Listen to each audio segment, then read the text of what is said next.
The Oklahoma skies stretched wide and heavy, the kind that could swallow a man whole if he stared too long. Beneath that endless horizon lay the land of the Osage Nation, quiet, sacred, and ancient. The rivers whispered secrets of centuries, but by 1920 they whispered something else: a wealth. Black gold. Oil bubbled beneath the red dirt, and with it came everything the world promised. Money, cars, diamonds, fur coats. The Osage became the richest people per capita on Earth. Mansions replaced wooden huts. Chauffeurs drove Osage women to dinner parties under the soft hum of jazz. But wealth, as history teaches, has a price, and greed always knows where to find it. That's where this story begins. A story of love and loyalty and the slow, deliberate murder of both. When Ernest Burkhart arrived in Fairfax, Oklahoma, he carried the dust of war on his shoulders, a young man back from Europe unsure what peace meant anymore. His uncle, William Hale, waited for him, a man everyone in Osage County knew by name. They called him King Hale. He wore kindness like a crown and generosity like perfume. He donated to schools, funded churches, shook every hand. But behind those smiles was a mind sharper than any blade. "Ernest," he said with that slow, charming drawl, "you're home now. And there's opportunity here, more than you can imagine. Opportunity." That word echoed like a promise and a curse. Ernest followed his uncle's advice, taking a job as a driver. His routes often included one particular woman, Molly Kyle, an Osage woman with quiet eyes that seemed to hold 1,000 stories. She didn't speak much, but when she did, her voice was soft and steady, like she trusted the earth beneath her feet, even when the world around her didn't deserve it. Over time, Ernest fell in love. Maybe genuinely. Maybe because his uncle encouraged it, no one knows for sure, but their union would become the heart of a tragedy that still haunts history.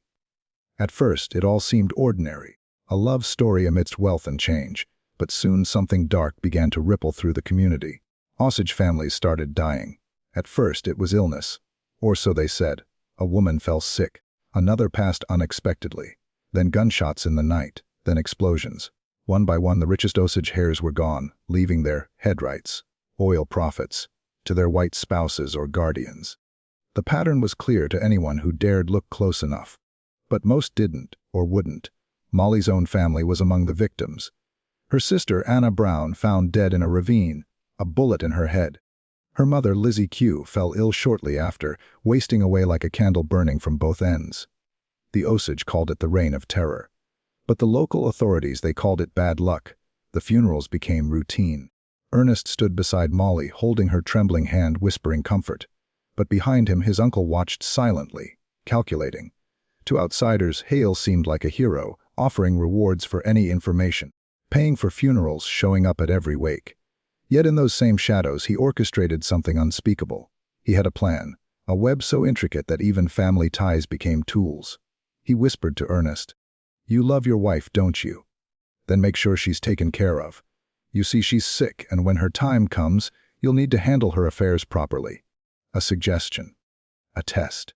A seed of evil planted in a man too weak to resist. But Ernest didn't see it that way. He convinced himself it was duty, that his uncle knew best. The same uncle who had built schools, saved farms, and protected the town. How could such a man do wrong? As the body count rose, fear spread like wildfire. The Osage began hiring private detectives, but they vanished too. Those who spoke up didn't live long enough to speak again. And Molly, beautiful, faithful Molly, grew weaker by the day. Her once bright eyes now clouded with sickness. Her body failing without reason. But someone was watching. Someone who would change everything. In Washington, whispers reached the newly formed Bureau of Investigation, a young, untested organization that would later become the FBI. A series of letters from Osage survivors pleaded for help, describing mysterious deaths, silent doctors, and corrupted sheriffs. Enter Tom White, a former Texas Ranger, calm, steady, and unshaken by fear. He was assigned to the case quietly under orders to uncover the truth without alerting the killers. White arrived in Fairfax disguised as a cattleman. What he found there shocked him to his core. The town was drowning in silence. Everyone knew something. No one said anything. And through it all, William Hale smiled, standing at the center of it like a preacher at his pulpit. Tom White built a secret team of undercover agents, men who blended in as ranchers, insurance salesmen, and drifters. They began piecing together fragments of horror. Death certificates forged by bribed doctors, coroners paid to look away, witnesses vanishing overnight. Then one day, a break. A man named John Ramsey, a local thug, began to crack under pressure. He had been hired to kill Anna Brown, paid in cash. Promised protection. And who hired him? William Hale. But even with this revelation, the deeper truth was unbearable. Ernest knew. He had been part of it. He had helped poison his own wife. Her insulin vials, mixed with something deadly, every injection bringing her closer to death while he sat by her side pretending to care. He told himself it was mercy, that Hale's plan would make them both rich, that Molly would never have to suffer. But each time she looked at him with trust in her eyes, his heart fractured a little more. He was a soldier again, following orders. Only this time, the battlefield was his own home. But what happened next shocked everyone. Tom White confronted Hale in his ranch office. "Mr. Hale," he said, voice calm, "I know what you've done." Hale smiled, polite, confident, untouchable. "Now, son," he replied, "you must be mistaken. I've done nothing but serve this community." But White had proof, witnesses, letters, a web of corruption too thick to hide anymore. The Bureau had gathered enough to take down the so-called King of Osage County. As the agents closed in, Hale's empire of lies began to crumble. And Ernest, trapped between love and guilt, finally broke. He confessed. Molly, barely alive, heard the truth while lying in a hospital bed. The man she loved, the father of her children, had been poisoning her. The very hands that fed her medicine were delivering death. Her heart broke, but she didn't cry. She had cried enough for every sister, mother, and friend already lost. Now there was only silence and strength. She lived, but not without scars. Not all wounds bleed. Some just never close. When Hale and Ernest were finally brought to trial, the world watched. The mask of respectability shattered. The king became just another criminal, and Ernest, a man who sold his soul for comfort, faced his own reflection for the first time. The Osage people sat quietly in the courtroom. No applause, no anger. Just the stillness of those who have already seen the worst humanity can offer. And as the gavel fell, history marked another page, one written in blood and betrayal. The courtroom was filled with the scent of polished wood and cold fear. Every seat was taken. Men in hats leaned forward, women clutched handkerchiefs. The photographers' flashbulbs cracked like gunfire, freezing moments of shame into silver light. At the center sat Ernest Burkhart, trembling hands, hollow eyes, a man whose soul was already halfway gone. Across from him, Molly, thin as paper but alive, sat wrapped in a blanket.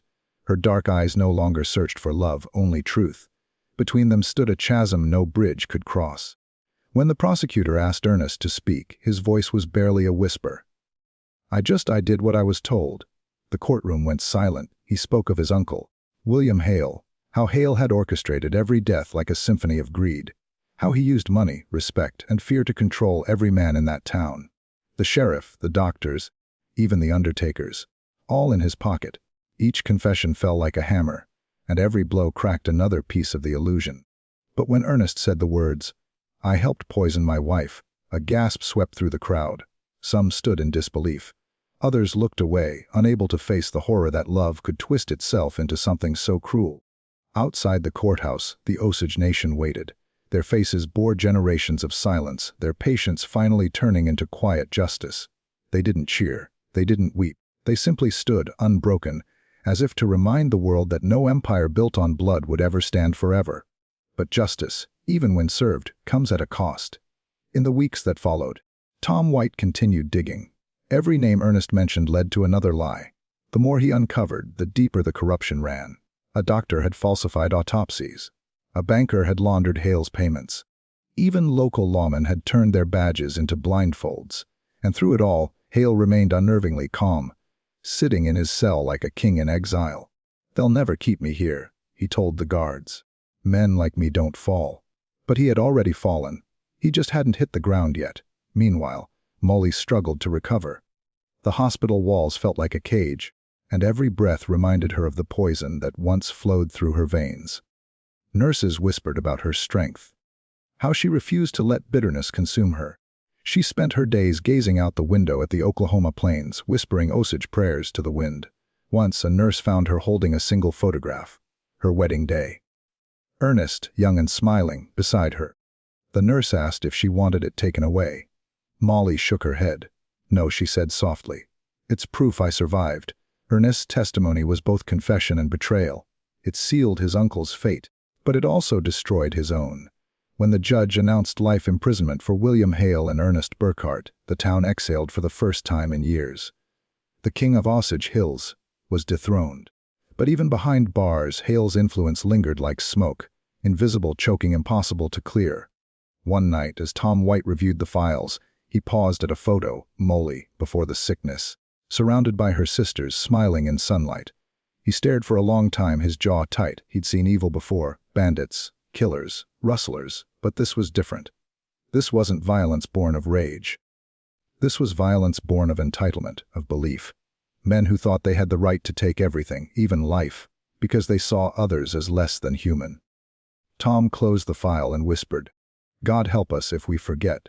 In prison, Ernest began to break. The silence ate at him. He saw Molly's face every night, pale and forgiving, even in dreams. He'd wake up gasping, drenched in guilt. For the first time, he realized no cell could punish him more than his own conscience. Other inmates mocked him. "Poisoned your wife for money." They sneered. He stopped eating, stopped talking. Each day he shrank further into himself, until only regret remained. And yet part of him still hoped she would forgive him.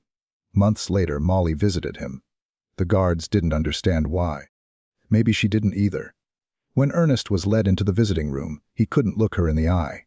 He sat down slowly, hands trembling on the table. "Molly," he whispered. She didn't answer right away.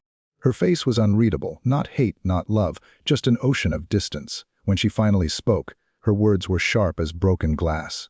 "Do you know what I prayed for?" she asked. He shook his head. "I prayed that God would show me your heart before I died. Now I see it. And I pray he forgives you, because I can't." She stood, leaving the room without another word. Ernest stared after her, realizing too late that forgiveness isn't owed, it's earned. Outside, the world moved on. The newspapers called it the Osage murders case. The Bureau used it as a symbol of victory, proof that justice could reach even the darkest corners of America. But the Osage people knew the truth, that justice had come too late for too many. Oil still pumped from their land, but the joy was gone. The laughter that once filled the hills had been replaced by the hum of engines and the clatter of typewriters writing stories that never told theirs. They buried their dead in silence, marking the graves not with anger, but with resilience. Years passed. Tom White was promoted, then quietly retired. His name faded into government archives, but he never forgot Fairfax. Sometimes, when he sat on his porch watching the sunset, he'd think of Molly, the woman who survived poison, betrayal, and loss, and wonder how she carried on. Because she did. She remarried later, lived quietly, raised her children away from the noise. She never spoke publicly about what happened. Some say it was because the pain was too deep. Others say it was because the world never truly listened. But in her silence was power, the kind that humbles history. William Hale died an old man, still claiming innocence. Ernest was eventually paroled, his life a ghost of what it once was. He worked odd jobs, moving from place to place, never staying long enough to be known. Some say he visited Molly's grave once, years after she passed. A farmer saw him standing there at dusk, hat in hand, whispering something no one could hear. Then he turned and disappeared into the prairie mist. Maybe it was guilt, maybe love, maybe both. But what happened next no one saw coming. Decades later, as the oil fields dried and the land returned to quiet, historians uncovered the full scope of the Osage murders. Dozens more deaths, all connected, all buried under forged papers and forgotten promises. It wasn't just one family. It was an entire nation betrayed from within. The story spread again, this time not in newspapers but in books and whispers. America began to ask questions it had avoided for generations. How could this happen? How many others were silenced the same way? The answers weren't easy. They still aren't. And so, the legend of Killers of the Flower Moon isn't just about murder. It's about memory. About how greed can infect even the purest love, and how silence can be the deadliest weapon of all. It's about a woman's quiet strength, a man's fatal weakness, and a nation that looked away until it was too late. When you stand under the Oklahoma sky today, if you listen closely, you might still hear it, the whisper of oil bubbling beneath the earth, and the voices of those who paid the price for it. Time passed like dust carried by the Oklahoma wind, invisible, constant, and heavy with memory. The oil that once made the Osage rich began to slow, like a dying heartbeat. The land that had glimmered with promise turned quiet again, its wealth taken, its people scarred. But stories, they never really die, they linger, in graves, in ledgers, in bloodlines. Molly's legacy outlived every man who wronged her. Her children grew up hearing only fragments, whispers about what their father had done, what their mother had endured. To the outside world, Molly was a survivor. To her family, she was a mystery, a woman who had seen the darkness of men and still chosen to live with grace. In her later years, she was often seen sitting on her porch wrapped in a shawl, watching the horizon as the sun dipped behind the hills. When neighbors passed by, she'd nod, a small smile on her lips, but behind those eyes was a storm that never settled. No court verdict could return her sisters, no apology could unpoison her blood, and no justice system could measure the price of a soul betrayed. The Osage people rebuilt what they could. They opened schools, raised children, and fought quietly for land rights and dignity. But even as decades passed, the shadow of those murders hung over them like a ghost that refused to fade. When tourists came to Fairfax, locals still pointed to the hills. That's where Anna Brown was found. That house belonged to the Hale family. The land became a graveyard of secrets disguised as scenery. Meanwhile, Ernest Burkhart lived out his days in a quiet, aching anonymity. He never wrote letters, never gave interviews. He worked in silence, a man stripped of identity, wandering through the wreckage of his own choices. People who met him later in life described him as politely gentle even. But behind his politeness was a vacancy, the emptiness of a man who had once held love in his hands and crushed it for the promise of wealth he never truly received.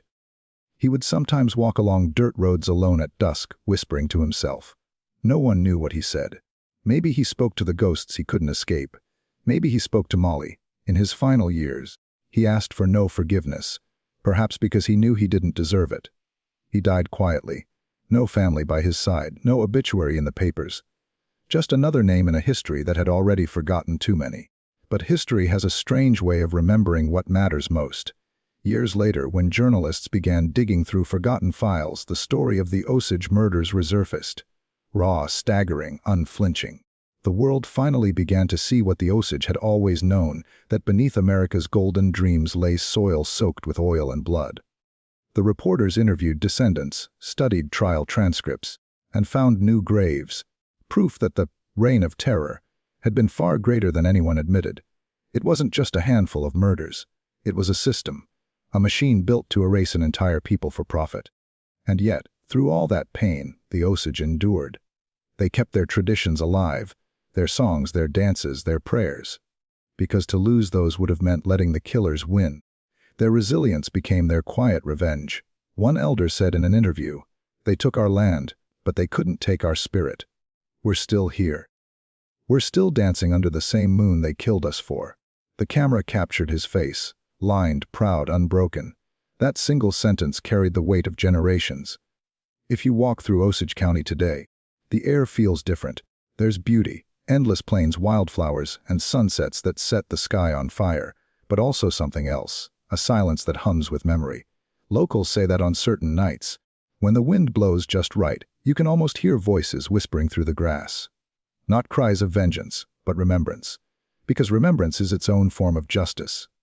Tom White, long retired, kept the case files neatly stored in his study. He would reread them sometimes, shaking his head, muttering, "How could they do this?" He never stopped thinking about Molly, about how she sat in that courtroom, calm and unbroken, facing the men who wanted her dead. He once told a friend, "She had more courage than any man I ever met. I brought the law, but she brought the soul." When he died, they found a small photograph on his desk, a faded picture of Molly and her sisters, clipped from an old newspaper article. On the back, in his handwriting, were 3 words, "Never forget her." And perhaps that's what this story truly is, a plea not to forget. Because Killers of the Flower Moon isn't just a story about murder. It's about the sickness that grows when greed wears the mask of progress. It's about men who believed kindness was a costume and evil could hide behind a handshake. It's about a woman whose quiet strength outlasted them all. But what happened next changed everything. The Osage Nation fought to reclaim its history, to tell the story on their own terms. Museums were built, archives opened, elders spoke to schools teaching children what their grandparents were never allowed to say out loud. For decades, the murders had been erased from textbooks, hidden behind phrases like land disputes or inheritance conflicts. But the truth refused to stay buried. In time, filmmakers, writers, and historians brought it back to light, and the world finally listened. Yet, as one Osage woman said during an interview, "Don't call it history. It's not over. We're still healing." The oil that once brought death now funds scholarships, cultural programs, and education. Children of the Osage Nation grow up learning both their language and the English that once silenced them. They carry both pain and pride, not as contradiction, but as inheritance. In their songs, you can still hear the rhythm of survival, a heartbeat that refused to stop, even when poisoned, even when betrayed. And if there's a moral to this story, a truth worth holding, it's this: evil doesn't always arrive with fangs and fire. Sometimes it wears a smile, offers help, and shakes your hand. Sometimes it calls itself family, and sometimes it whispers that it's doing it for your own good. The greatest tragedies aren't always loud. They happen quietly, one signature, one injection, one betrayal at a time. But goodness, real goodness, survives in silence too. In the way Molly kept her faith when the world gave her every reason to lose it. In the way the Osage refused to disappear. In the way memory kept beating beneath the soil until someone finally listened. Imagine it now. The camera pans across the Oklahoma plains, the wind bending tall grass, the earth still dark with oil beneath. A soft voice, maybe Molly's, echoes across the hills. They thought we were flowers growing on the moon. But flowers can survive anywhere, even in the dark. The screen fades to black. When Killers of the Flower Moon premiered a century later, descendants of the Osage sat in the front rows. They watched their ancestors' story unfold, not as victims but as voices. When the credits rolled, the audience applauded, but the Osage remained silent. Their silence wasn't emptiness, it was power. It was saying, "We're still here." One elder leaned to her grandson and whispered, "This time, they can't erase us." And so the story ends, not with vengeance, but with remembrance. Because remembering is how healing begins. And healing, no matter how long it takes, is the only justice time can't steal.